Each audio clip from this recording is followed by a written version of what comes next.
Okay, so all being well, I think we are actually live and direct on YouTube this evening, Inspire and Be Inspired, Andy Ward, and tonight we are joined by two of the heavyweights from the UK music scene. In this short interview, in this short conversation, we are going to be throwing flowers at the feet of some of the originators of the UK garage movement, and who better to provide some insight into that than two gentlemen who actually gave the term its official birth, UKG. I read that recently, right? We'll confirm that. May I welcome to the stream Norris the Boss, Windross, and MC Creed. How are you, gentlemen? Very, very well, Andy. Bless you, mate. Well, very well, very well. Considering what we just been through, we're still here. We are. So let's just what's the word? Calm down, because it's just been manic the last 30 seconds before we came on air. Behind the scenes, it's just been a crazy thing. But we finally got there. I need to compose myself. We need to try and make this as smooth as possible. And I gotta say, guys, thank you so much for giving me your time, because I understand how very busy you both are. We've got people passing through, joining us on YouTube. At some point, I will get to say hello to you guys. Let's just get into this chat first and foremost. You both were there at the very beginning, and I mentioned about coining the phrase UKG. I mean, we're getting way ahead of ourselves by bringing this up, but I think it does put a lot of context onto the conversation as to why you feel the authorities to be able to shed some light on what we're talking about tonight. So who wants to tell us about the term UKG and its official birth? Yeah, I'll jump in there. Yeah, we decided after a couple of conversations that I had with Chris, I think it was Notting Hill Carnival in 1998, where 1999, sorry, where I said to him, look at these people on the stage at this first thing. Let's put them on stage and let's do an award ceremony. And we decided to do an award ceremony around it and make it a concert, weren't it? Yeah, a concert. Award ceremony is what we were. We called the company UK Garage Concerts Limited. Pulled Jason Kay in because it was a bit of dosh, and come up with the term UKG. I was just writing it on a piece of paper, and I wrote it down. I was going to write UK Garage, but I wrote it in capitals, and it just said G. And I looked at it, and I thought, there's the logo. There's a logo for it is. We'll call it the UKG Awards rather than the UK Garage Awards, UKG Awards. And we created the award around that. So we had a lovely Perspex award carved out. We spent a bit of dough on it. But that's where the phrase comes from. Okay, so it's official. 1999, the term UKG was born, right? Well, the promo really for 2000. So 1999 born, 2000 we done all the promo for the first event, and we went and was it September 2000? September 2000, Chris, we done the first one. Yeah. Late September we done the first one, but during the summer we were doing all of a load of promo, Kiss FM awards, loads big packs, voting forms, the lot. We banged it out. We done a tour as well, like a tour up and down the country to Scotland, Wales. That was just after the first. That was just after the first one when we done that, because the walls went so well. We lost a bit of dough, but then the big company come in, Luminar, and gave us the tour. So we had a contract to bring UKG across the country. Yeah. Nice. Well, here we are 23 years later. We're going to be talking about that history repeating itself. I want to be sure to give a good promo for that's coming up a little later on. What I like to do, gentlemen, is make this as interactive as I can for the people who are watching us live, and we're going to get a hell of a lot of people coming back as well to check out the recording. So if you are here live, guys, let me know. Leave some shouts. I can see you all already in the YouTube chat. Thank you for that. Let me know, actually, Norris and Creed, how long have I got you for? Realistically, how long can you spare me? Be honest. Is it 20 minutes? Is it half hour? Tell me. can probably do 40 minutes. Okay, wicked. Norris is like, oh, I was hoping for 20. No, I'm good. I'm good with that. I'm good with that. Beautiful. Okay, then. So there is much talk, there's much conversation around the beginnings of the UK garage movement, house and garage, moved on to speed garage and so on and so forth. But I think that was just a natural progression of the house sound of the UK. Nobody is here to argue that London were definitely at the forefront of the sound. Nobody is here to argue that some of the biggest producers and DJs all hailed from the capital. But I think you guys are both more than happy to agree that the scene really exploded due to the support of many of the regional DJs up and down the country. Is that fair to say? Definitely, brother. Come on. It's called UK Garage, not London Garage. Mm-hmm. Yeah. Well, yeah. Scott Garcia would probably have something to say about that. It's a London thing. Well, the thing is, we can only testify to what we saw ourselves, and I think that's what everyone should just hold their hands up and do. But what we knew was going on all over the place suggests that it was spiraling out from London, and went everywhere as we suggested. So. But I'd love to hear some of the stories of how it began in the other areas. We know what we know for sure. Mm-hmm. Okay, well, a little later on, I'm going to have Nitrate joining me live on this stream. Young Nitrate from Birmingham, resident DJ at Harmony, amongst many other places. I had a live stream with him a few months ago. And that boy, he's got a memory, you know. He's got a memory. So he's going to be able to shed light on some of the regional names. So, Norris, take us back to DJing in the early 90s, 92, 93. I mean, where would you say you could pinpoint as, in hindsight, looking back and saying, you know what, I feel the scene really began here. This is ground zero. Where would you say that was? Talking from my personal perspective, and I think Chris echoes this as well, but for me, what was going on with the rave scene, right? The scene that I was out on and running around, enjoying being on the dance floor and listening to the great house tunes that we all know. I won't sing any for you right now, but you know those tunes that were vocal and it dun dun dun dun, and it had that sound. We found that the music got faster and faster and harder till we got to happy hardcore.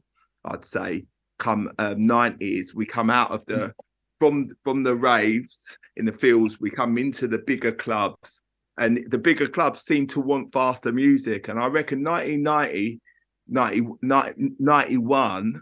You couldn't go to a club and hear that classic house sound anymore. And me personally, I had this desire just to listen to what I wanted to listen to.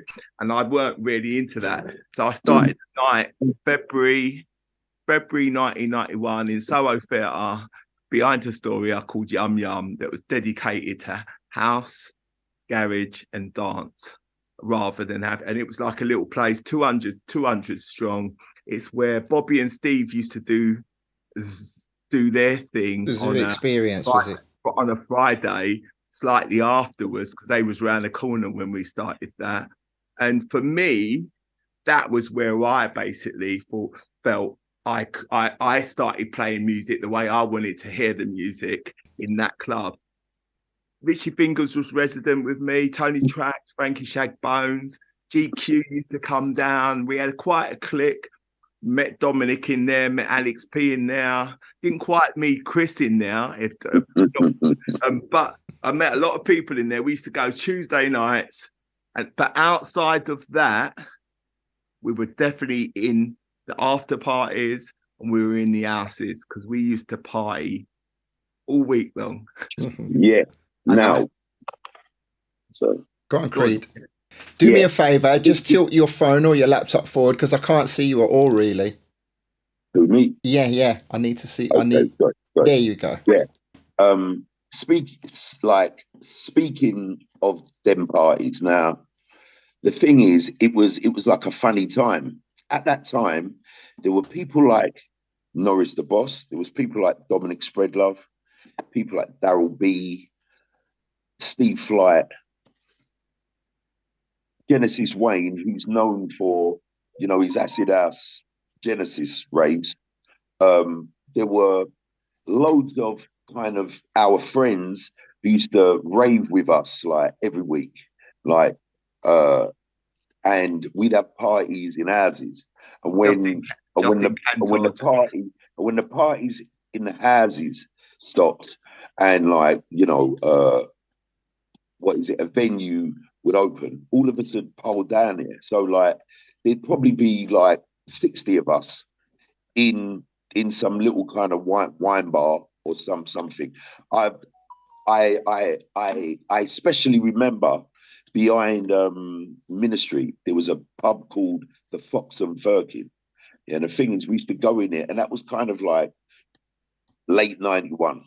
Late '91, we'd go in there when Ministry shut, right? And we'd go in there first, and then like when they kicked us out of there, we'd end up in, say, Genesis Wayne's house, and we'd have a party there that would last a day or two, and then we'd go to a nightclub, and then we'd go to like, and the thing is, it didn't stop. So you'd go out on a Thursday, and you wouldn't get home till Monday or Tuesday, but every week, not like once, every week.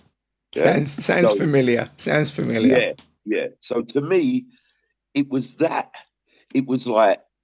that was kind of the beginning of it for me. And the thing is, all the guys that we were raving with, they ended up being like promoters and DJs and whatnot, horn blowers, you name it. Like all of them were there, and producers. Ended up, producers. They ended up being like the first artists that I'd say of that movement, if you know what I mean.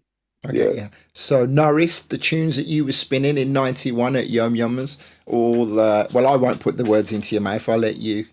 I mean, I know over the 25, 30 years, you've been asked this question so many times, but you have to forgive me. It's so great to have you both here. I've got to hear it from the horse's mouth. So it was the likes of Strictly Rhythm. It was the likes of MK mixes on certain commercial tunes. It was the likes of why's my brain gone dead? Right. Sorry. Nice and Right. That's right. Very. Well, I was going to say we're a bit early for Nice and Right still in '91. Actually, late '91, '92. If we check the dates on their first releases, you'll be surprised. But it was what's it? Nervous Records. I'd say Nervous and Nice and Right, and Strictly Rhythm, sorry, fueled my sets.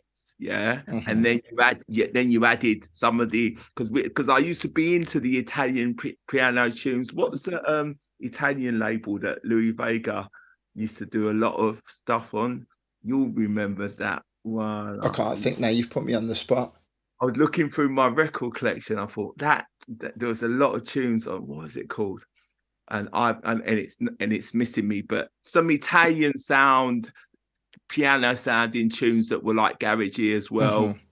Mm-hmm. Big tunes. Crystal Waters was the last record played in my night, early doors, for about 12 weeks on the trot, just jumping in there to la la dee da da da. So that kind of vibe. Mm-hmm. And were there MCs then?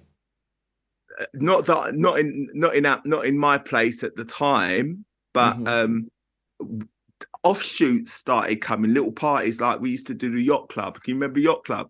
And we used to do it in the daytimes, but it was like more with the likes of some of the houseier people. But there was Chris, and there was another Turkish guy, I can't remember his name.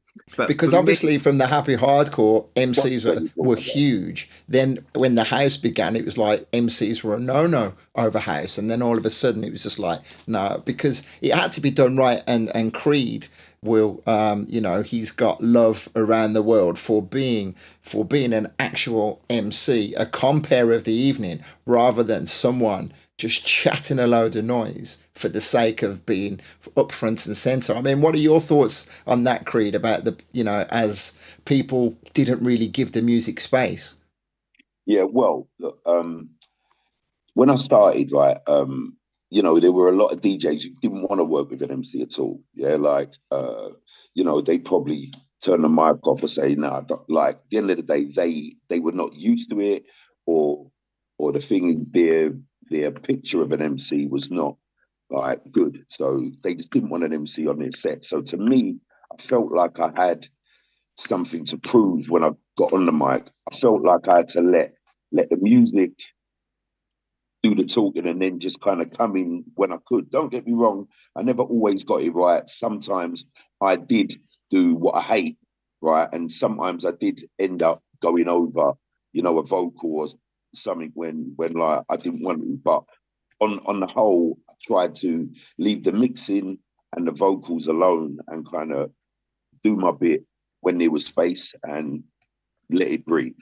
So I always felt like I was, I had to make seeing acceptable, if you know what I'm saying. I didn't feel like I could just go there and go nuts. And I always felt like I was carrying something on my shoulders, if you know what I mean. I hear Like, that. So yeah, where did the signature sound come from?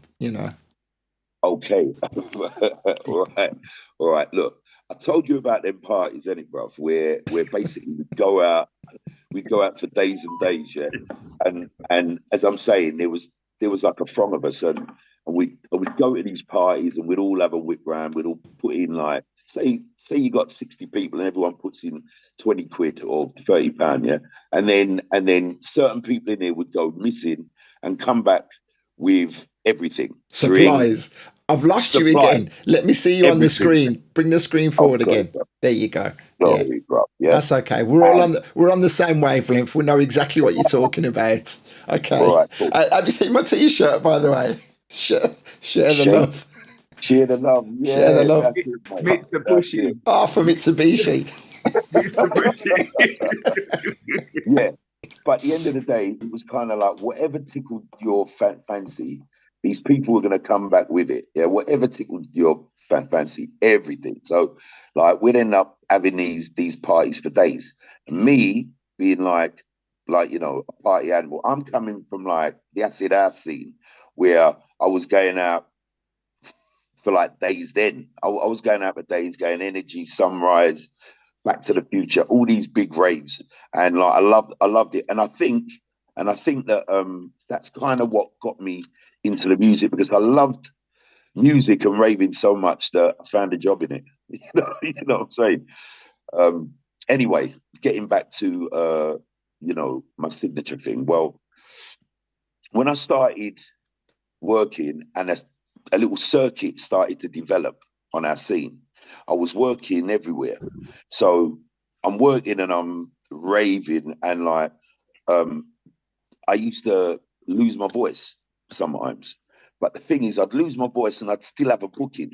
So I had to like do a booking with like Dominic. He used to put these like stickers on me in the gas club, like "nil by mouth" or "sorry, I can't talk." He'd put these stickers on me, and I'd walk around with these on. So anyway, I turned up for a gig, and I couldn't really do what the promoter wanted me to do. So like I had to come up with something, that would still enable me to do a set and get paid and everything, and rah rah. So like I kind of developed a gruff side of things, whereas like on one side my voice was kind of smooth, and then this other alter ego was kind of gruff, but I could do that with like a mashed up throat. So I started going instead of like we're doing it again, weird, and I just like experimented with it with a broken voice, yeah, if you can call it that. I just experimented with it, and it ended up being a bit croaky. And some of the tapes that you hear back in the day, you know what I mean? I cringe when I hear them. Like I really cringe. But the thing is, you know what I mean? I didn't realize what I was kind of, I didn't, sorry, I knew what I was doing. I knew where I was trying to go, but it took me a while to get there, if you know what I'm saying. Mm-hmm. So yeah, that's it. So it was out of the crow. It was a necessity. I love that. Yeah, I absolutely love that. Okay, so let me say again, thank you for all the comments, everyone. I can see them. I am going to come and read them. I got to say, Joe, my good friend Joe from Birmingham, is a huge fan of yours, Creed. So give a shout out to Joe Plank. Big Joe, one love, my brother. Bless. Joanne, that is Joanne. Joanne, oh, you see, look at that. Oh, it's a different hello when I come like that. So yeah, when I come to the chat, I am going to be asking you guys for some names of people up and down the length of the breadth of the country, because we haven't got time to get into the full history here. So let's thank you for giving us the insight into those early days. So we're talking about back end of 91 into 92, the scene's going strong. And nice and ripe, you say, the beginnings of the of that sound. Big producers in London that were doing it again, who you say, okay, now this is a genre that's starting to come through. Dominic, you mentioned, of course, yes. and some of the other labels that were springing up. Anything spring to mind, Norris? I'd say that was early. So 92, 93. 94 was early for the labels, but Nice and Right for sure up there, hitting the sound. There was another scene that was kind of like a sister scene or a brother scene or a little nephew scene or uncle scene, whatever you want to call it, but it was a scene that ran tandem with the scene we're talking about. Okay. And that was like what we called almost like a garage circuit with the likes of Ricky Morrison, Lyndon C, CJ McIntosh, Bobby and Steve, like was that, and that was slightly different scene that I kind of like crossed into from time to. So it's these scenes, and they were making some really good American sounding music as well. Lyndon C ripped off the dun dun dun dun dun dun dun dun, and just had a little violent one, but. When I say violent, it was a tune. It was a tune. I love that. I loved it on the dance floor. But as producers, I've got to big up Gavin Mills and Brian Barnes, because they were right early. It's them that approached me to first get into the studio and do stuff, right? And they were doing stuff with people. And I've got to big up Justin Cantor as well. Yes, and Mickey Sims. Because he was one of, I'm talking, this is producers right now that I'm talking, yeah? So people that were in the studio just getting their stuff together. And what's it?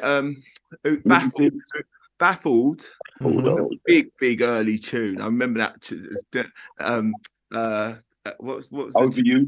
Over You, that's the one. So that one smashed the clubs up, and it was a tune that was actually Gavin and Brian on production as well, but with Nathan. So and then Matt come with the Jam Experience really early, Feel My Love. Well, I've read that online that was coming up at something like 92, that it actually I do believe it was 92, 93. It was very early. It was him and Justin Cantor in the studio, Justin on the buttons, as I understand it.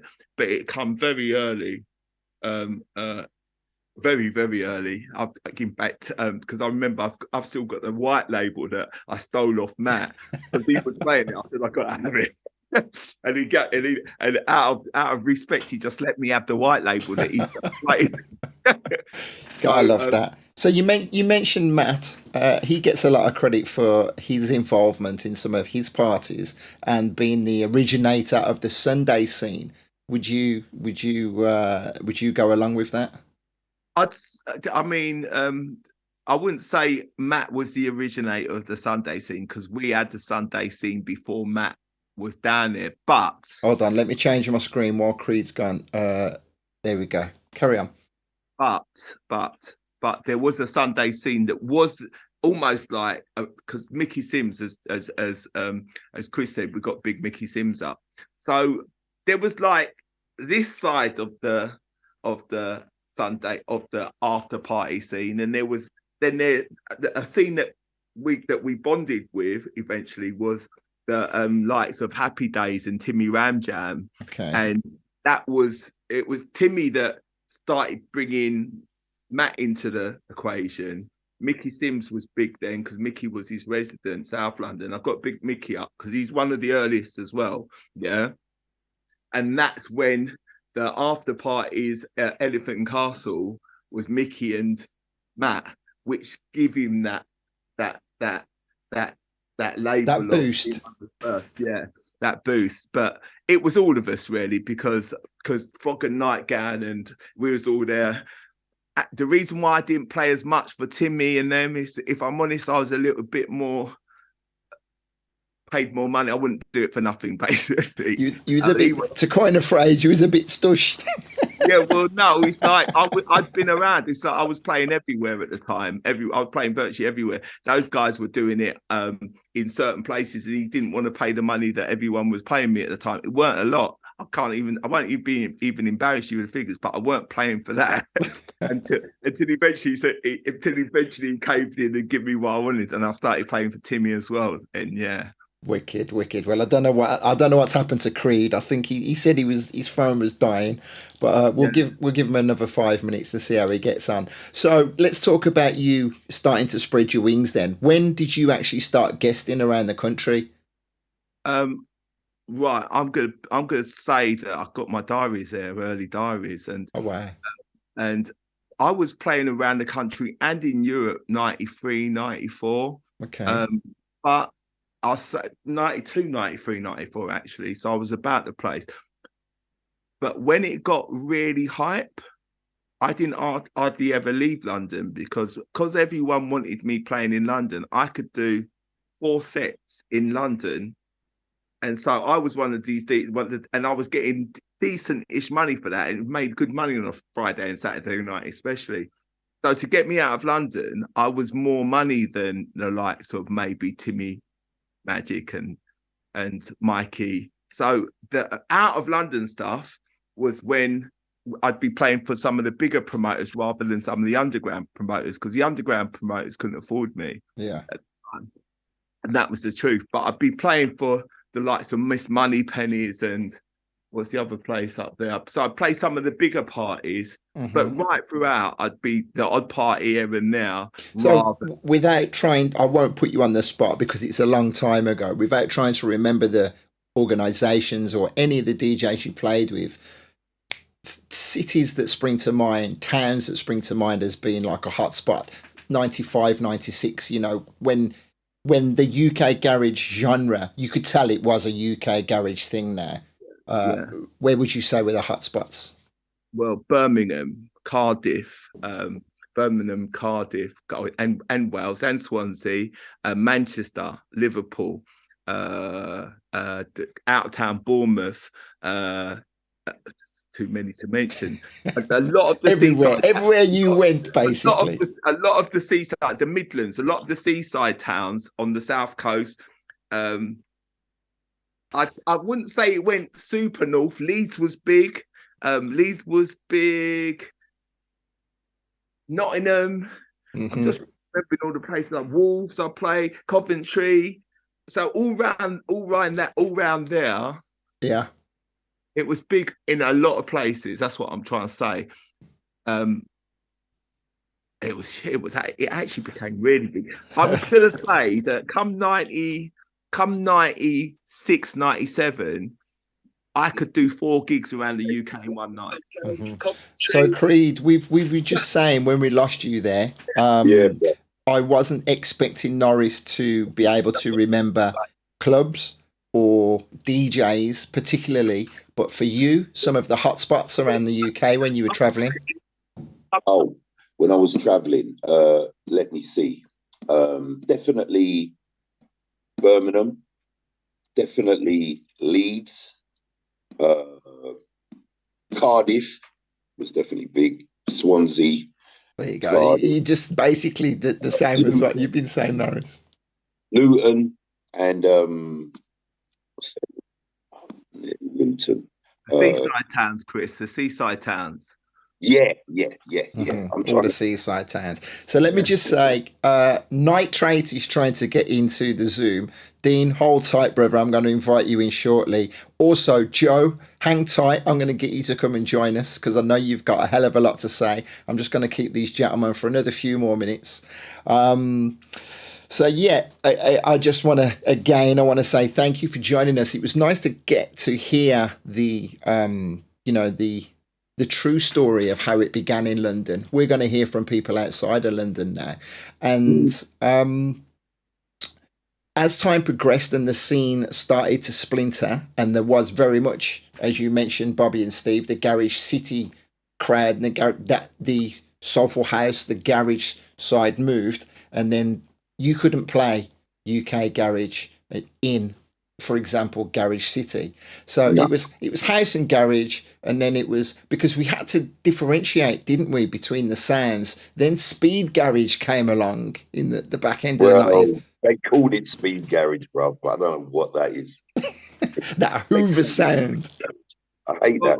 Well, the Hoover sound is what I think everyone related to the term Speed Garage, and then everyone got on it because the press started driving what we were meant to be called, which I don't like the term Speed Garage either. But it's, some of those tracks were big for a little bit, and I'm going to say that clearly. Some of those, that Hoover sound, which was wicked, some of them were wicked, but I'd ask anyone to tell me how many of those Hoover sounds they can actually remember. Yeah.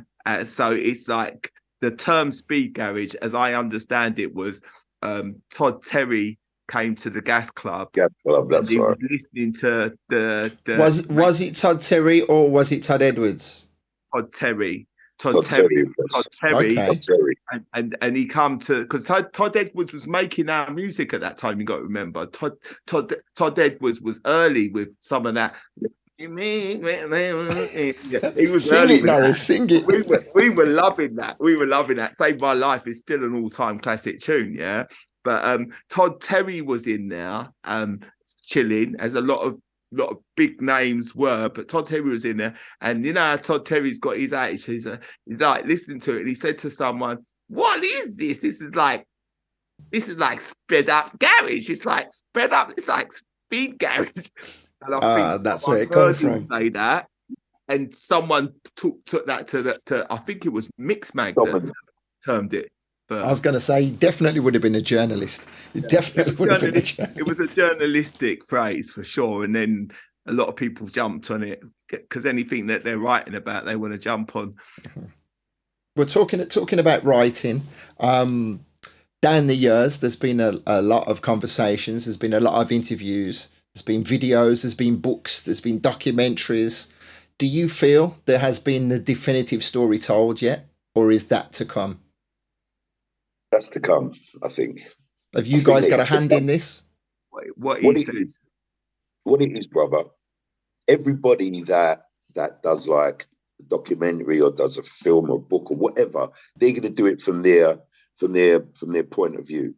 And sometimes, you know, there's a little bit of ego in it, and you know, they're not prepared to give other people flowers.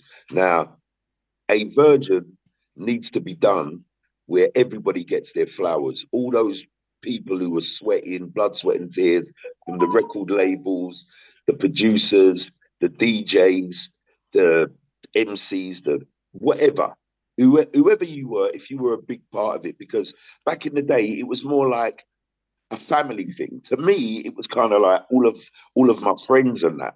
So it's kind of like, you know, a lot of them dropped off when they banned garage from every club in the UK, like in the early 2000s. A lot of them dropped off, but I feel that a lot of them made such a contribution that they should be honoured, or they should be at least mentioned. So yeah, we're looking at compiling that. That is definitely going to happen by hook or by crook. Good. Okay, so finally, let's talk about the impending tour. I noticed the first round of promotion for that, but you have to forgive me, I didn't actually see when the kickoff date was. Tell us about this huge tour, the arena tour for 2023? Okay, the arena tour is the Garage All Stars tour, and I think the first date is June the 21st. I think it is. Oh, sorry, yeah, it's June the 21st to 25th. I think it's 5 dates up and down the country. The last one, June the 25th, I think is going to be at Wembley. But the thing is, yeah. But the thing is, a lot of business has been done. Like big shout out to Mega Man for putting it together. But I think now they've got like a Netflix series attached to it and everything. So like, so I'm not sure if it's actually going to go down now, or they're going to push the date back to accommodate this big like Netflix deal that they're getting to attach to it. So yeah, you better just like look out for the press. Obviously, anybody who's bought a ticket is going to be like honoured or refunded or whatever. I'm not sure if it's going to go on this summer or like they're going to push it back to next summer. Okay, so is the word out there already about that? Have I just missed it, or is this the official scoop? An exclusive, bro. This is an exclusive right now. Love it. I love it. Okay.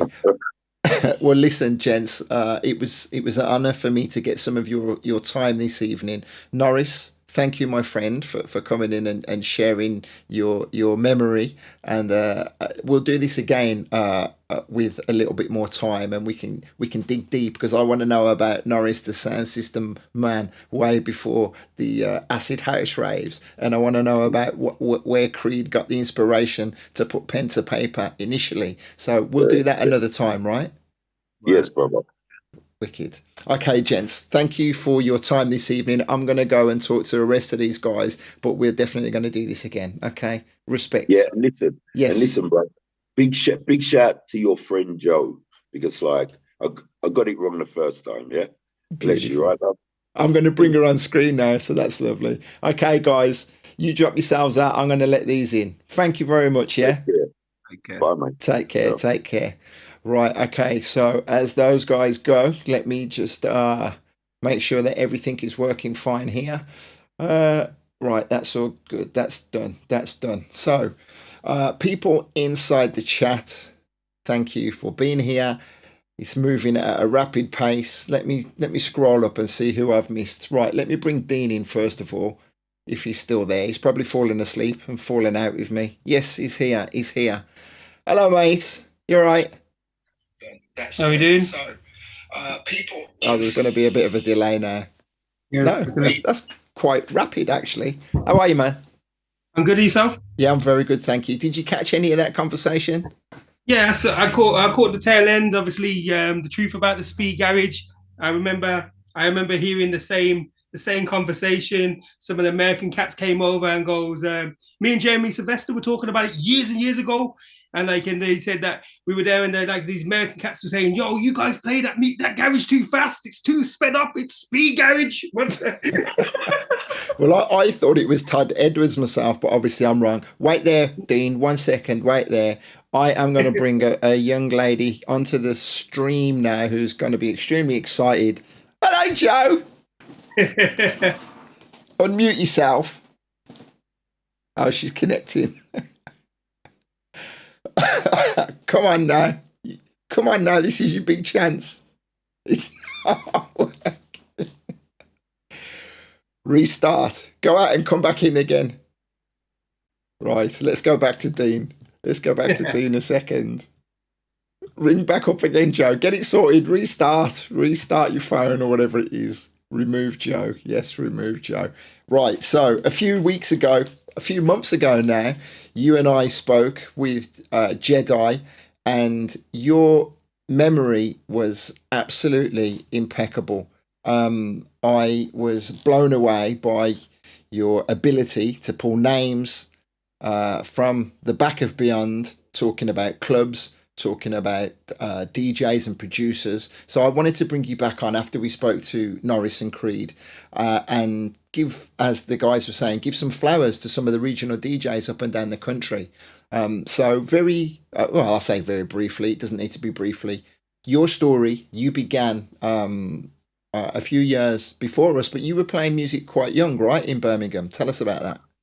Well, I always like my aunt, who sadly passed away, asked me like around about 5 or 6. I was already in like a hip hop group. We were rapping, and we were doing little shows all around the country at like these kind of community things and so forth, and carnivals and everything else.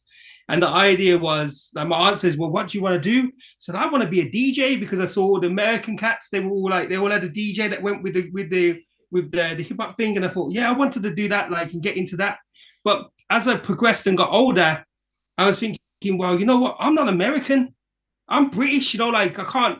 You know what I mean? Like, copying these American cats, it's not thinking in the rave. Obviously, following the rave scene, the acid house scene. Like, obviously, like I was buying records like guy called Gerald Voodoo Ray and all of that. You know what I mean? Like, and I was thinking, yo, the hardcore scene, all of that was just like I thought, wow, this is like what the Americans doing, but we've got a British twang on it, just like because we saw the MCs coming through, like like first time I heard like an MC like Scratchmaster Techno, my man was scratching with his voice and the hardcore. I thought, yo, I've got to do this. I've got to get into this. So now my aunt's got actual video footage of me around about 5 or 6. Well, she had that video footage of me 5 or 6 or something like that, saying, yeah, I want to be a DJ. So when I got to about 13, I thought, I've waited 13 years of my life. Yeah, I've wasted 13 years.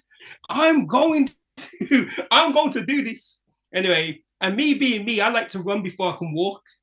So I said to my mom, I want to be a DJ. My mom says, can't afford it.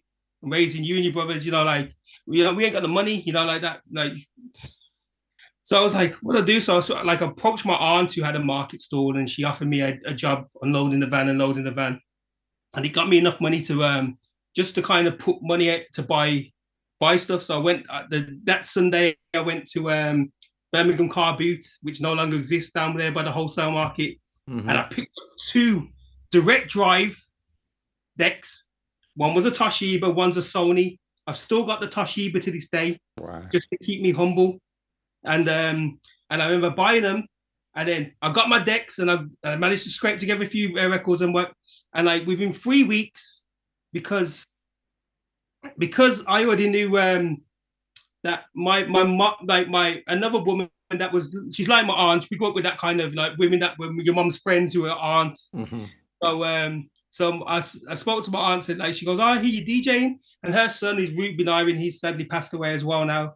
And he was on Premier FM, and I always wanted to be on PCRL, and I knew that Chicken George run Premier. So I said, I want a show. So she spoke to Ruben, and Ruben said, okay, come down to the Merry Maid, and you can have a So I went to a pub at 13, walked in there, went to speak to the blind DJ that they call the legend that is Chicken George, and he goes, what do you play? And I was playing like early like jungle. It was like. He goes, okay, you can do a show this Saturday. So within 3.5 weeks, I had decks, a few records, and a radio show. Wow. Let me say, sorry, Joe. Keep trying. Come on, darling. Carry on, Dean. So I had to get good very quick, and so it was a baptism of fire. And then obviously, I started buying more different. Like I was buying garage and jungle at the same time. And it was like, I liked jungle, I liked the jump up idea of it, but the garage just had that soul that kind of kept, when it just keeps, like some things bounce off you and some things penetrate you. Mm-hmm. And the music just kept penetrating me, like tunes like Bad Boys Move in Silence and all of that kind of flow. Mm-hmm. You know what I mean? Well, Norris was just talking about Gavin and Brian. That was the catch, guys. Yeah. Let's just see if Joe has got audio now. No, you haven't. What are you doing, girl? I can't hear you, Joe. Unmute yourself. Oh, thank the Lord that I'm not trying to make this as professional and as slick as possible. Can you hear me? You can hear me. Nod if you can hear me, Joe. She's waving. Can you hear me? Oh, get her off. Anyway, so listen, Dean, your history is, it's a great history, and we heard part of it before. And I know if I allowed you to, you'd give us again for another 2 hours or more. I want us to get into you reciting some of your memories of getting to travel up and down the country. And so, I'm getting rid of her. Are you there, Joe, or what? Come on. Tell her to go into her settings.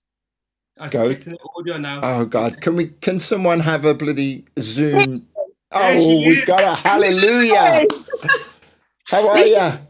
I'm really not down with technology, as you can tell. I've got it on my laptop and on this, and I think it was picking it up on both.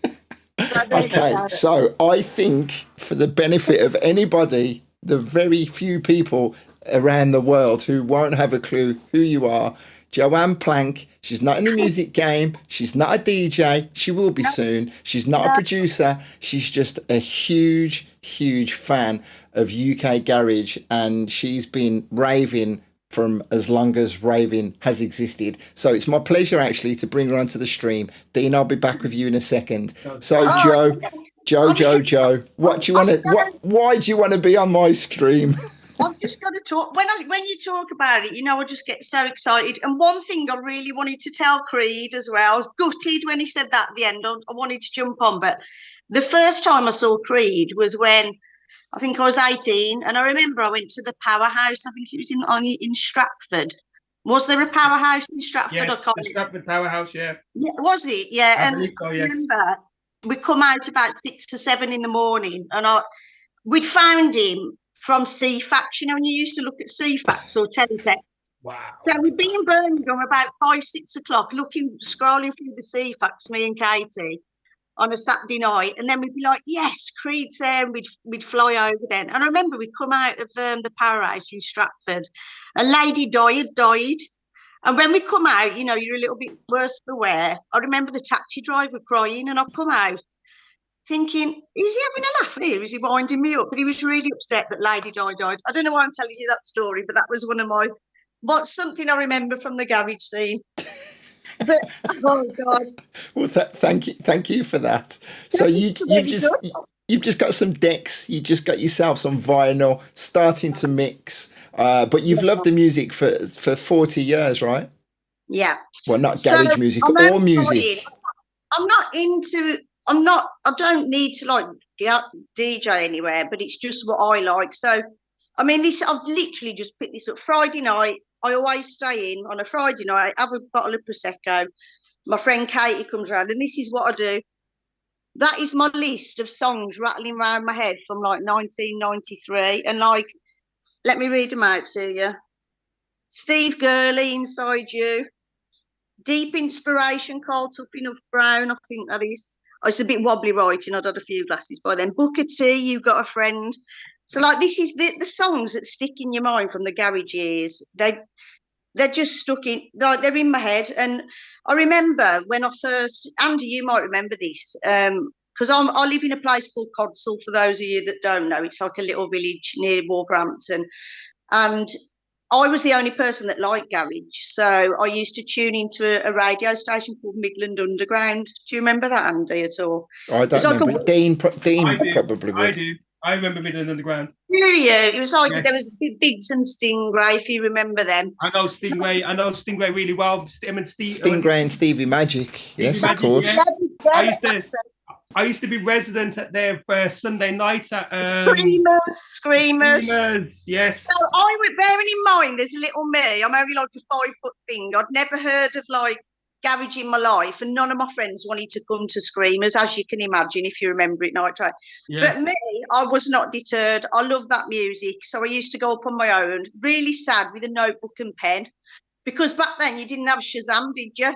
So I used to stand, I was one of them nauseous by the DJ box, and I'd go up and I'd go, can you just tell me what that song is, please? And I'd write it down on a little notebook and pen. And that's how it's all stuck in my head. And so now I can afford it. I buy the records just to have a little mix myself on my own. and I love it. Beautiful. I love it. So you mentioned Stingray, you mentioned Stevie Magic, Yeah. some of the other DJs at local by you that you were a fan of.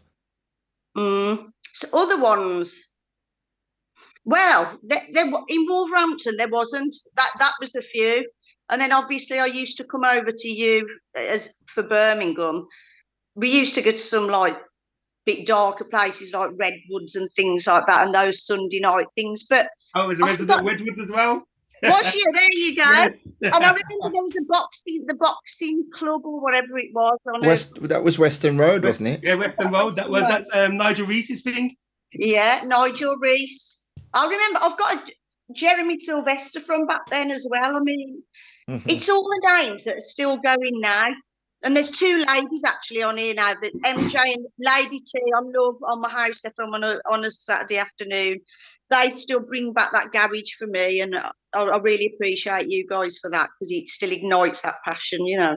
Beautiful. Well, anybody who wants to join us and pop in, if we can get Joe live on the stream, then I think we can get anybody on the stream. So do you want to hang around, Joe? You got anything else? You want to stay and listen to Dean, or you want to jump off? Completely up to you. I'll jump off for now, but you know, I might add in the chat because I know I'll chat a load of rubbish. But I had to get on here because I feel that I am the original garage thing. Oh, you know what else I wanted to say to Speed as well? Yeah. So like, I should have really got, if he wasn't having issues with his own phone, I was going to bring you on, but unfortunately he was having technical issues. I've got to turn my fire down, hold on. But remember, so like we used to go out from Friday. I remember seeing you and Michelle out one night, Andy Ward, and I think we were the last people standing. In fact, the cleaners kicked me and Katie out of the Camden place. And then we'd carry on and go to Gray's Inn. And then we'd go to the road party. Remember Gray's Inn? And there was something like the Old School Road or something. Or was it School Road? Old School Road? I can't remember. I don't know. It's just the best time ever of my life. No, it was Gray. It was on Gray's Inn Road. It was on the Gray's Inn Road? Yeah. Oh, my God. And I remember we'd come out the club the next day and the door was hanging off our car and we had to go into the police station to tell them. And I literally held the door all the way back to Wolverhampton on the car. Oh, dear. Right, I'm going to jump off then, guys. All right, darling. Lovely talking to you. See you later. Bye. Okay, so me and Nitrate again. So, Lady T, MJ, if you want to join us, go into the description, click on the Zoom link, and I'll see you when you pop up on the screen. So, Dean,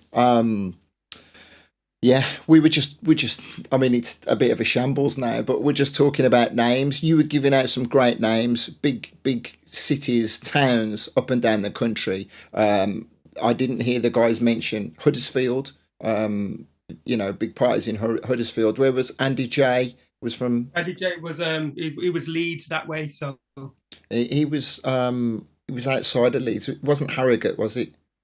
No, it was either Halifax or like, no. He was in that kind of Huddersfield, Leeds kind of thing, but he did a lot of because he was bouncing back and forth up and down. It might have been Bradford, maybe. No, I can picture it. It's in my head, but anyway. So I can't remember exactly where he lives, but he did in that kind of region. But you got to remember, like HUD and Dewsbury are all like just outside Leeds, or maybe like the same as Redditch to Leeds and stuff like that. They're really not that far. The same with all those other like Bradford and all them other towns. They at the risk of not, I'm not. Seven Wonders. Seven Wonders was his party, wasn't it? Yes, that was the one, and obviously he kind of had that corridor. I can't remember the name of the motorway, and it's just gone right out of my head. You know, the one that travels all the way from Liverpool all the way to across the back end of Manchester and so forth. It's got a 5 or a 6 in it. One of them ones. Right, let's have a look. Let me just say hi to Garth. Shouts out to Roland, to the lovely wife, to Pugwash, to Mr. Paul Farris. Excuse me, joining us this morning from Australia. this evening from Australia tomorrow morning. Red 6 is talking about Cape Fear. What was the question? Who remembers Cape Fear, and what is your take on its placement on early garage? Well, Joe Plank is a huge fan of Cape Fear. That was dark tune, wicked tune, man. Wicked. That was tune. that was probably the darkest garage tune of its time, apart from the Chris Mack tune that has that same second drop. But Madness, because obviously Madness comes from KMA, which stands for Kiss My Ass. Basically, his crew Madness, and obviously with I think it was Melissa Kay who sings the Madness, that kind of thing on his on the Chaotic Madness. But obviously, he did that tune, and it was basically just done as a dub plate for him, like as well, the same with the Chaotic Madness one. And they basically played it, and the people just went mad because they just go boom, boom, just comes in with this kind of. So remind me, when maybe Red 6 can tell me this, Cape Fear, was that one of the earlier tunes? Because then when you just made that sound, it makes me think of Doomsday immediately, which I think was about 97-ish, and then it's about 97. It was because he had there was nothing like it, but if you played it like later on, it worked so well because it was so advanced for its time. It's a bit like We Are E. Like you see when that was released in what 89 or 90, wasn't it? Yeah, so I think but if you speak to Lenny the Ice, he will tell you that. Move to your right just a little bit for me. Right. Okay. There you go. Perfect. So when you speak to someone like Lenny the Ice, he will tell you it was made in 1987, 88. So it took a couple of years for him to put it out. So and you see how advanced that was for his scene. So when obviously Madness pulled that out, it was another one of those advanced tunes I'm trying to think of the Chris Mack tune. I think he had plenty more on the other side. It was on Confetti, but anyway. But yeah, there was this tune. There was a few tunes that had that kind of that vibe that just was like really dark out of nowhere. I get you. Is anybody else want to be involved this evening? The whole point of why I wanted to do this conversation this evening was for someone to say, hold on a minute, I was there in 93, 94 playing tunes in Put the Town In, and I never get any love, but it doesn't look like anyone is doing that. So Red 6 is saying Cape Fear dub was 1994, Chaotic Madness made 1995. Roland, Stu Miller is here. Hi, Stu. And Christian Patroller is saying in question mark, tear it up. And yeah, that's the one. Yeah. Tear it up, and they go boom, boom, boom. Like that's when you wait 3.5 minutes for it to go boom, boom. So you have to literally start mixing it in as you've dropped the other tune. You quickly grab the record, throw it in, you mix it so that you can literally. You're not boring the crowd with like an 8-minute mix to get to this drop. It has some amazing drops on it. But Chris Mack, obviously, Confetti, they were constantly putting out quality. You had obviously Ray Hurley doing stuff on there, which was I believe was Peter Perfect. You had Donna D, who was Lady Penelope. You had we brought Donna D to Birmingham, didn't we? Yeah, you had Donna D. You had Donna D at your place as well. Yeah, but you got to remember that girl had an album. She had an album called Spellbound. Yeah, I've got the double album here somewhere. Yeah, that's what I mean. Like she's probably the first garage artist to have an album signed. It was on Mecca. Yeah. That's the piece that I've got. Malcolm, how you going, my friend? He jumps in. He's saying, we played House and Garage in Leeds for a long time. He's not looking for any recognition. Well, we had a great conversation, you and I, Malcolm, and it's the same story up and down the country. All stems from the sound system kind of times, right? So I'm just reading some more. LB was another one of my favourites. Wasn't LB producer with... who was was LB Ghost? Noodles. LB he's Ghost afterwards, but it was LB and Noodles on Groove Chronicles. That was it. Yeah. And they did and LB's dad is the saxophone player on Stone Cold. This is why I brought Nitrate onto the stream. The man is an encyclopedia. Tell me more. Just let me just sit and listen to him. So what happened is like Albie and Noodles, they're building this tune, and obviously it's like a double drop tune, like Set It Off and so forth, and then somehow I don't know if the dad heard it or Albie went to his dad, and his dad's a very accomplished saxophonist, and basically he said, well, I got this, like, either way, someone said they got a riff for it, and then obviously you heard do. So it's basically free-formed sax playing over the tune, and it literally just the sax is probably the most mesmerizing part of the tune. But obviously the fact that he was there, like he did the tune with his dad, always made me feel like there was so much love in the tune, because you could feel that these two guys who are from two different generations, who obviously played two different types of music, come together and gelled it in such a way that, you know what I mean, the desire on it, the love on it was just amazing. Wow. That's a story that passed me by. I used to think I knew everything. I clearly don't. So I just nearly knocked my desk to pieces here. The chat is still rolling. Mr. Samuel says he's giving Noodles a shout. Juice Man was a legend. Lady T says the Milwaukee resident. He came. My man is the ultimate Swiss Army knife of MCs. He came from hardcore. His brother Hooligan.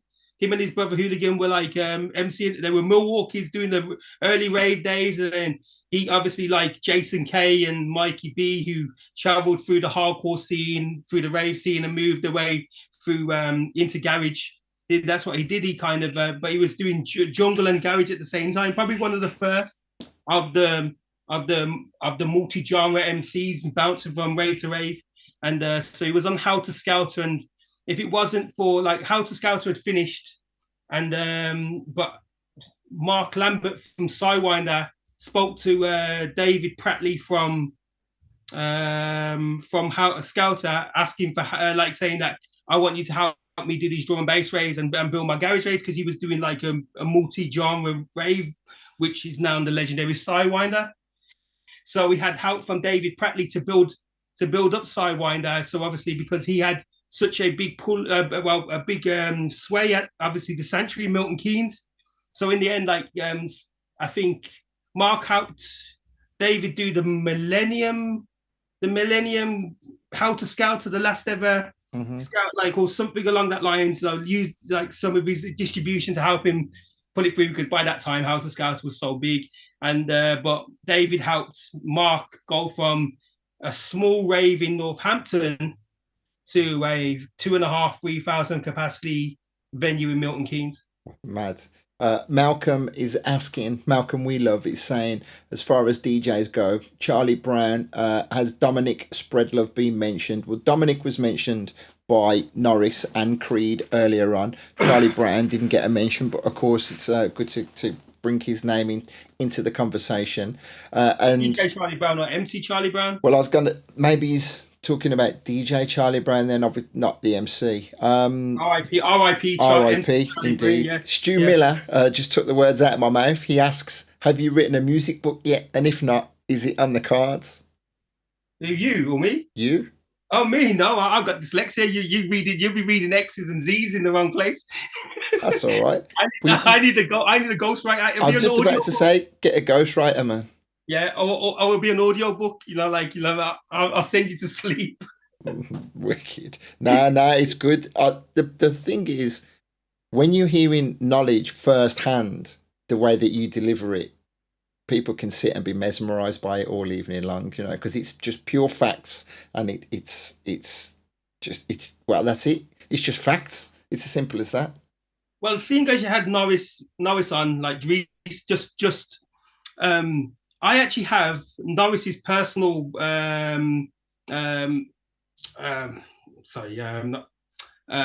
flow, and it's called Scream, but it's my house. It's called My House, and he pressed them both at the same time, and we were playing at the Lighthouse in Wolverhampton, Garage Rave, and the promoter Suki actually gone to no expense of like putting stilt walkers in there and everything else. And it was difficult for them because if you played at Lighthouse, you know, it was like the cobbles. Yeah, like so these people were showing some ultra skill juggling, fire juggling while on stilts, you know, trying not to burn people while they tripped over, you know, like and I think it was his last rave.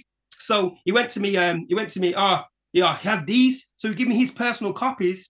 And on one of them in felted pen, is in written green felted pen. I have a feeling he rubbed it off his kid, Junior Windross. He wrote obviously "Scream," and that was with his sister, which is Rose Windross, obviously, aka Soul to Soul and everything else, and the garage legend that she is. And the other one was obviously Flo, which was MC Kai, and you know what I mean, and I remember I had 3 more gigs after that.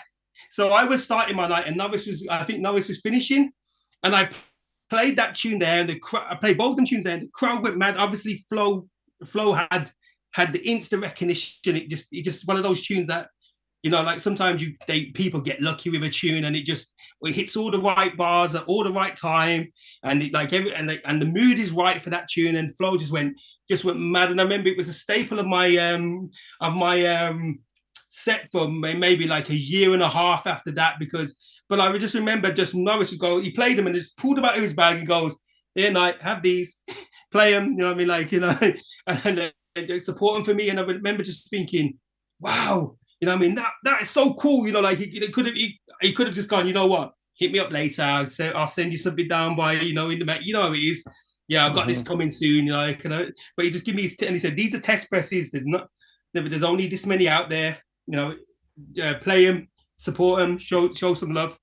And that's exactly what I did. And if I was on with him, I'd like to thank him again.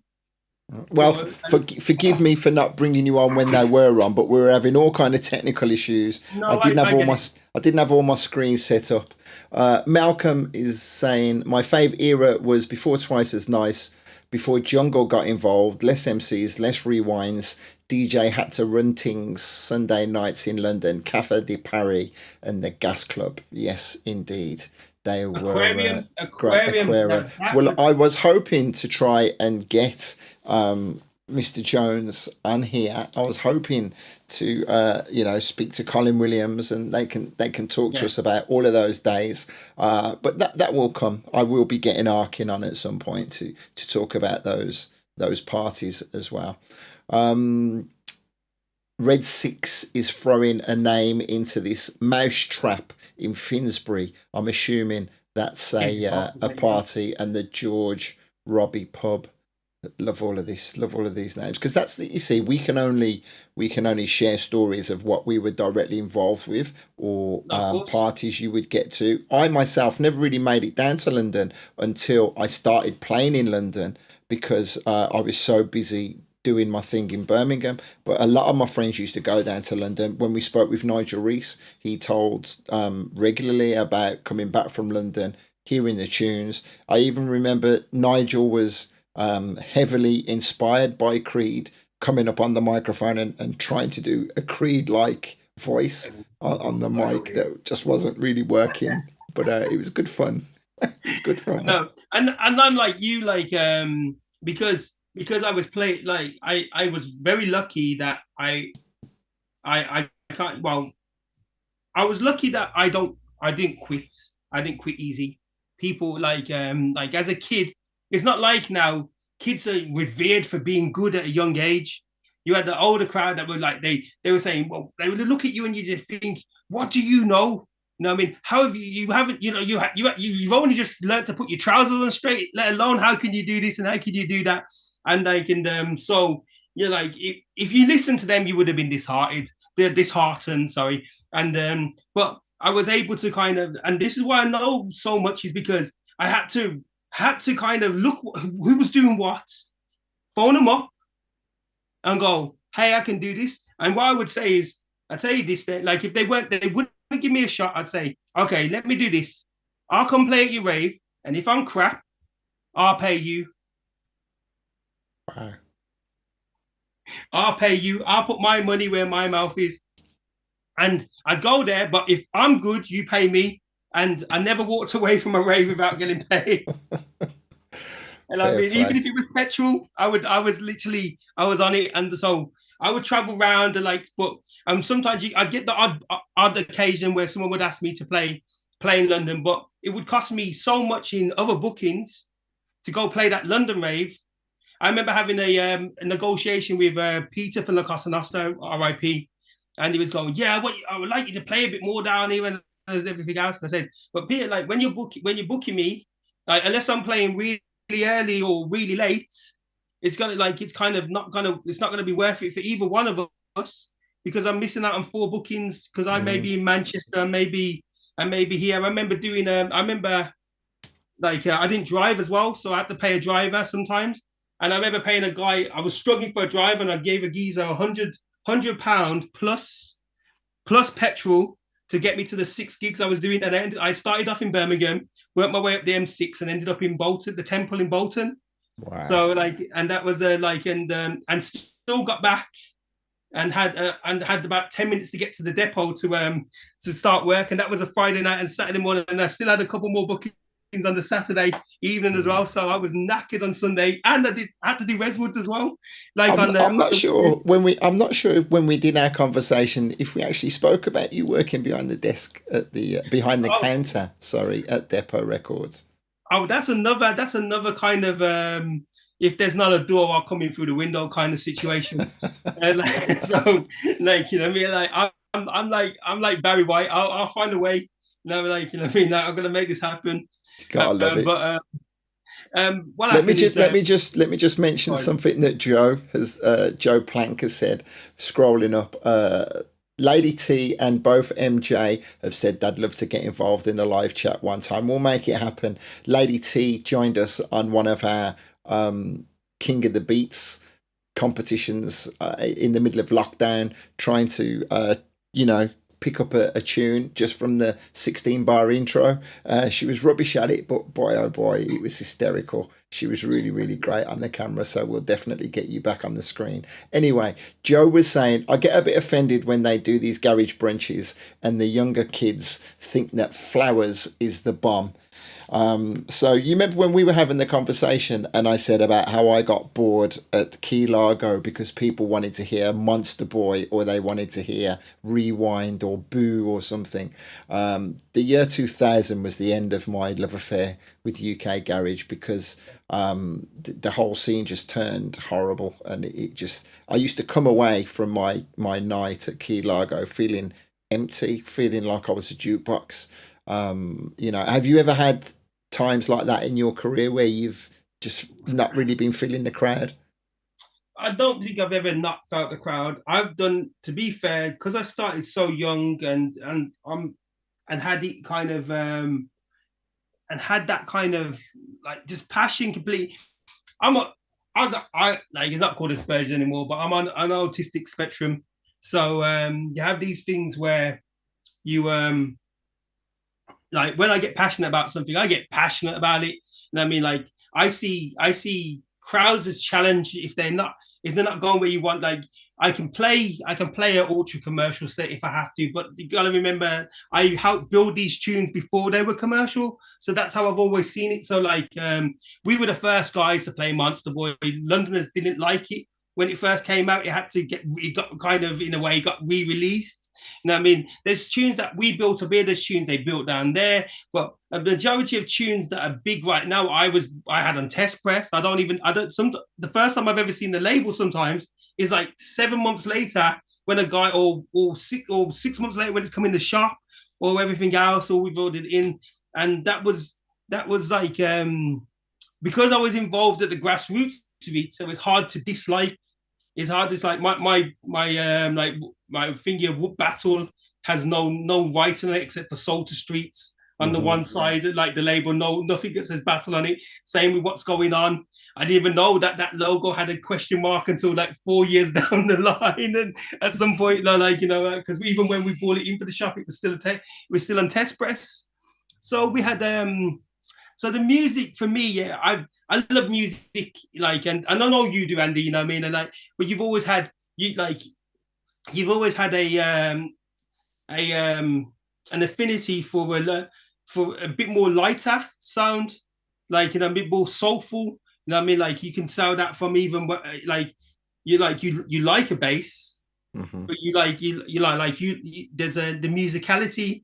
There was a point where garage wasn't as musical, like, and like it was basically just like there was a lot of noise, but there was still the gems coming through, and there was still the guys who were still involved. So I used to pick through, and again, having a record shop, it was easier for me because I could easily pass on something, and then if I had to buy it later on, if it was too big to ignore. You know what I mean? Like, you kind of was able to do that, but for other people, they had to make it there and then situate, don't call on it. And I could say that, you know what I mean, like, getting back to Joe on a thing about brunches, the problem with a lot of brunches, because it's digital, they're not playing off vinyl. They most of these guys have only got the music that is released on MP3 that's available to sell, and that's mostly the commercialized tracks anyway. So they go to like the Pure Garage kind of things, and so Pure Garage compilation came out, and then they had the licensed tracks, so they buy them, and then so technically, if you actually looked, their whole record collection, most of them, their whole record collection would be like either sublet off Warner Brothers or Ministry of Sound or one of these other labels. None of the underground nuggets. No, and basically, and that's the funny thing about it. None of these guys even actually took the time out to rip anything big, anything that they know will work, because they know all this other stuff will work, because the same people that have got into it now, the kids that have gone into it now, a lot of them aren't being educated, so they just want to hear the same thing that their parents heard whenever. There was always like a two or a tier of garage raver. There was the one. Let me say, I want to just reading in the comments, people who are here, people I've missed who have been passing through. Brett K says hello, good evening, Brett. Also, Huckleberry Finn pops in and he says hello. What did he say at the beginning? Finally been tuning for a while. He wouldn't let me message. Sorry, I'm late to the party. I'll get involved with round 2. Hello, Huck. Please do, mate. It would be great to have your voice heard. We began by talking with Norris and Creed, getting their version of how things went down in London. And Creed made a very good point, or maybe it was Norris, that we can only really convey the stories from our own points of view. And down the years, over the course of, so where are we now, 30 years, the story's been told so many times it kind of gets to Chinese whispers by the end of it all. And talking about Chinese whispers and the story being told so many times, a recent documentary was released that I watched, and it was just like a promo movie, really. I don't think it really unearthed the true story of 25 years of garage as it was built. Now, I don't really have any affiliation with their organisation, so I'm not going to badmouth them, but I wasn't best impressed with the movie myself. I used to play for them on their tours, and like people like there's promoters like Hanif who had a regular night. He has a regular night at Ministry of Sound, and he teamed up with a guy called Milton this way and other guys, and they would get the tour for Garage Nation. So like all through the week, I'd be playing at university crowds, like in different parts of the country, and they were actually just as big up north as they were down south for a long time. And like some of their biggest raves were done by license out to guys. There was a rave that someone did in Leicester on a Thursday night, and they actually had, it was the first time 2 clubs were used with and they blocked off all the roads and everything else. I've got the flyer, and it was a massive garage lineup. It had like Chris Goldfinger and the now shamed hip hop DJ. I'll say, I won't say his name, but Westwood. That's the guy. Yeah. So and so they had that in one club. And that was 1,000 people. That was 1,500 people in that room. Basically, the flyer said 3,099 ravers and you. So you found... and basically, So it was like they had 4,000 ravers in there, and one of the biggest garage raves, even like at its time, and that was a Garage Nation tour on a Thursday night, going on from I think from 8 till 4 in the morning, and it was heaving all the way through, and I just remember seeing that kind of what everybody classes as that kind of those modern festivals they do now. Yeah, like when they do the clubs and everything else. Well, people are talking in the chat. I would have, well, it doesn't really matter what I would have preferred, because who am I?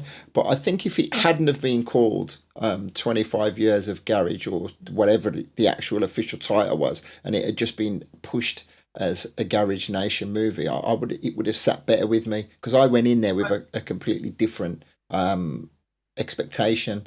So, all love to the guys, and fair play to them.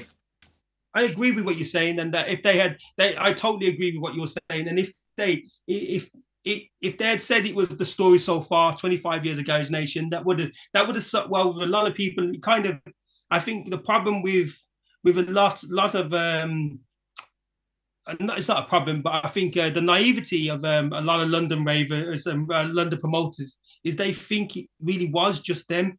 You know what I mean? And the guys who got out of town, like Martin spent so much time out of London. He didn't go home till Monday half the time. And these guys they made more money out of London than they did in London. Mm-hmm. And so, if all that money was up here, how could it ever have been just a London thing? And exactly. I love Scott Garcia, but I wouldn't. I've never played that tune because of the fact that it says it's a London thing. Maybe looking at it now, maybe what he's referring to is what they do is a London thing, but what was a UK thing. It's great. I'm just everyone in the chat is now reeling off a lot of these names. Let's go through some of these tracks.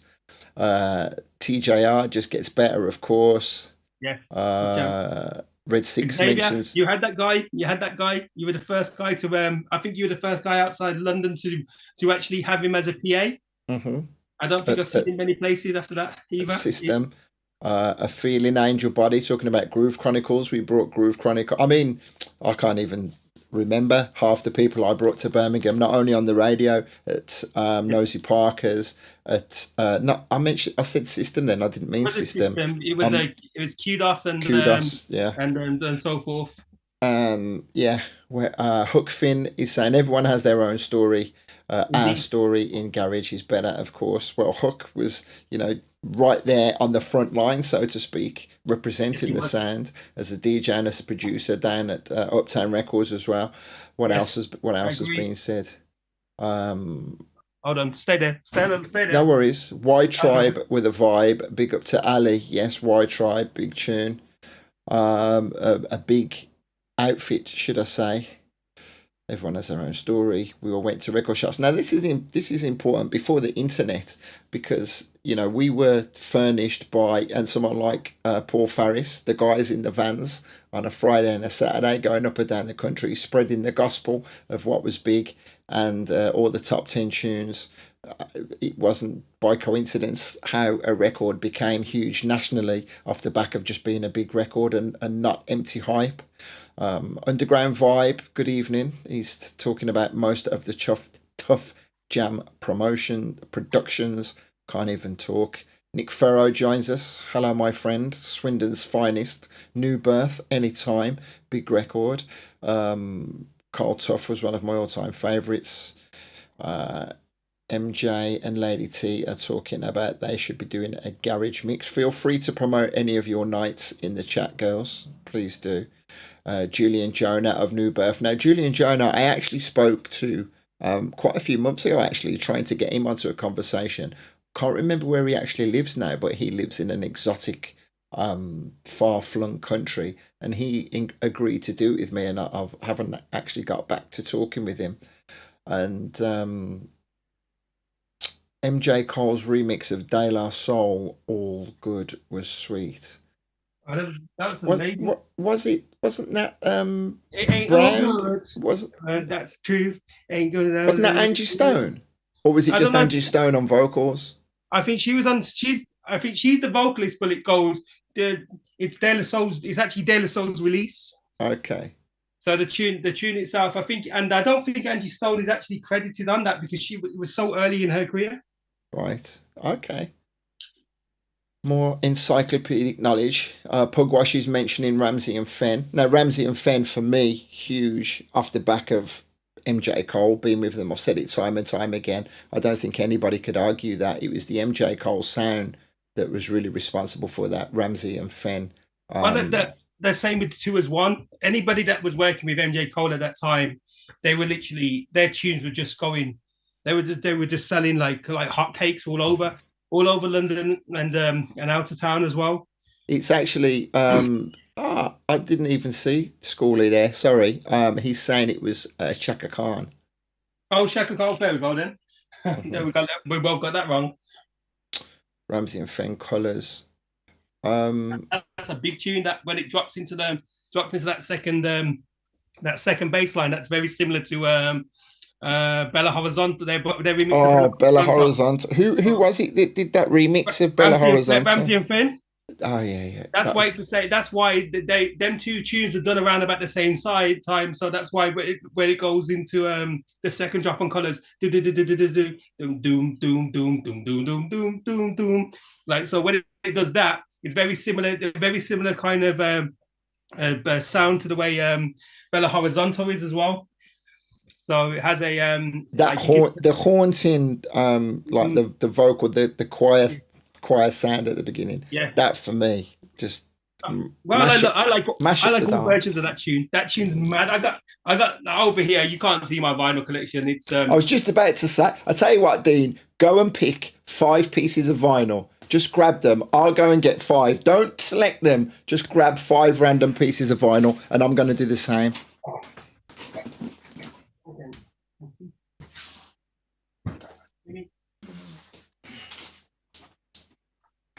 Right, this is mental. This is absolutely mental. Right, so I've just been and grabbed some records at random off the shelf.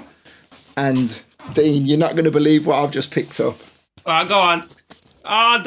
That's a Mecca at Donna D. Right, okay. Go on. Okay. A tune, Mike Dunn. What's this one? Oh, this is somewhat. Oh, Jesus. The Artful Dodge is a white label. The Artful Dodger, Craig David, Grant Nelson's Bump and Flex remix. That's Rewind. Of Rewind. Yeah. I don't even remember that. That's it's okay. It's not the We Can Make. You know, Rewind's a remix of We Can Make It Happen, isn't it? Is it really? Yeah, if you think about it, that's why it's called Rewind. So what it is, you know, like we can make it happen, give love a chance, and it goes to the crowd, go wild. You're gonna no, not we can make it happen. What are you gonna do? Hey, yeah. What you gonna do? So that's why Rewind is actually the remix of what you're gonna do. So when they go, when the crowd go wild, what you gonna do? Hey, you know, like rewind. When the crowd go wild, so I didn't know. Who's got? You're going. Go on. You got to pull one out now. Okay, Scott Garcia. 51st recordings. Dumb Monsters Volume 1. Love this tune. Sweet bit. Doom. Big up to Woody. I was actually asking about Woody the other day. Right, check this out then. What year is this? It's not that early. 1997. KCC and Ty Holden on Deep Trouble. Oh wow! Well, I love that tune. But I see your you're nice and right, and I raise you until I'm a peace love and unity Mystic Matt's label from, and when he was part of the Bubbling Crew with Roger and Yankee. So like mental. Until Mob, what's this? I ain't got a clue what this is. 5-0 recordings. DJ Disciple, Make It. Oh, okay. No idea what that is. Oh well. Right, so I got to try not to pick up. I managed to pick up the Until Mob selection. I've got Judy Cheek. Hype the funk. Wow. Okay. What's this one? Wow, we're going back now. Public Demand Records. Lenny Fontana. What year is this? VPD. Celebrate the World. That's not even UK Garage, I don't think. That's a US Garage, that one, isn't it? Yeah, I don't know why that's over there. That's in the wrong place. Yeah, that's probably because of your you know, when you got rained on and all your destroyed. Okay, another Antle Mob confetti double pack had loads like flavor and everything else on there. I think this is unfair. I need to go select some other tunes or something. No, that's it. That's it. Because we've been on for an hour and a half now. Right. One backful as well. There's a backful in here as well. This one here. This tune I have, and this actually, believe it or not, this record reminds me of you. It reminds me of Key Largo. It reminds me of that era. Gorillaz, Clint Eastwood. You know what? You know when that came out, I thought this tune is so commercial. Yeah, I like it, but you know, like I tell you what, I didn't like. I didn't like that it comes in off bar. So like, and I like mixing. I like bar mixing. So like, it's kind of for me, I thought it's designed so it drops. But fair play for a tune like Sweetie Irie. He wasn't on the original. He just basically was again like there's a tune by Blazing Squad. You know Blazing Squad. You remember that? Those guys are like that commercial pop group, and they did the Crossroads. Called, Crossroads. Yeah, they did that. Yeah, but they had another tune that was a remix by D&D, and it didn't even have Blazing Squad on there. It had Elephant Man, so it just had Blazing Squad featuring Elephant Man, D&D remix, and it goes, "Whoa, we get them." When they step into the rhythm, and like there's no Blazing Squad in it at all. And the only time it mentions Blazing Squad at the beginning, it goes, Elephant Man, Blazing Squad. Everything get hype. Right, what these last few I had Amira, My Desire, Dream Team remix, another Craig David, Released for Pleasure, Ushi, Tiramisu. That's a two-step record. That can't be a two-step record in 1994, surely. Nah, it's probably 4/4 more. It'd be a 4 to the floor. Tough Jam, Dangerous, New Horizons remix. Oh, that's a bad tune, Ali. Yeah, I love that tune. And that's Joe said, "Can I come and go through your records anytime you want, Joe? Come and join me on a radio show whenever you're ready. Carry on, Dean." There's the flight over there. That's it. You know, like you get a holiday as well, and you don't live too far from the beach, from what I can tell. Yeah, that's right. The invitation's open for everyone. Every Sunday I go through it. So to let people know, because I'm going to start wrapping it up now. Just remind everyone about your own mixes that you do. I saw you last night, didn't I? Yeah, I do. I do a New School Garage show every Sunday. I should say it starts at 8, but like the that part of me. I can't say no to people who need help. So sometimes if I get a phone call and someone needs my help, I can detrimentally sacrifice everything I'm doing for somebody else.